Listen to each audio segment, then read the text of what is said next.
ఈరోజు ఎవరి స్వరాన్ని వింటున్నావు? ఎవరి మాటలకు లోబడుతున్నావు? ఎవరి స్వరం నీకు ప్రాధాన్యమైంది ఆలోచించే. నీ కాపరి, నీ ప్రభు స్వరం నువ్వు వినడం నేర్చుకున్నావా? దేవుని స్వరము మన జీవితాల్లో ఉన్న ప్రతి బంధకాన్ని, ప్రతి సమస్యను తొలగించి నూతనమైన ఆశీర్వాదాన్ని, అభిషేకాన్ని మనకిచ్చే స్వరం అయింది. ఆయన స్వరంతో ఈరోజు మీలో చాలా మందిని దేవుడు దర్శించబోతున్నాడు.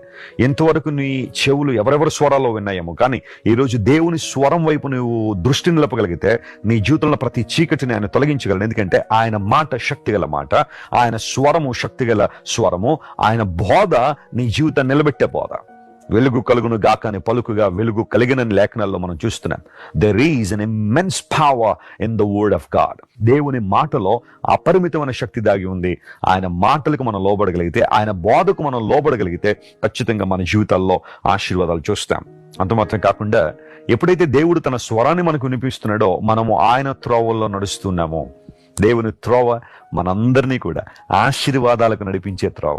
ప్రైజ్ ది లార్డ్, హల్లెలూయా. ఆ త్రోవ ఎవరిని కూడా చెడుతనంలో ప్రోత్సహించేది కాదు. దేవుని త్రోవ ఎప్పుడూ కూడా నిన్ను శాంతి, సంతోషానికి, సమాధానానికి తీసుకెళ్లేదే గనుక ఆ త్రోవలో నడుస్తామని ప్రజలు చెప్పుకుంటున్నారు.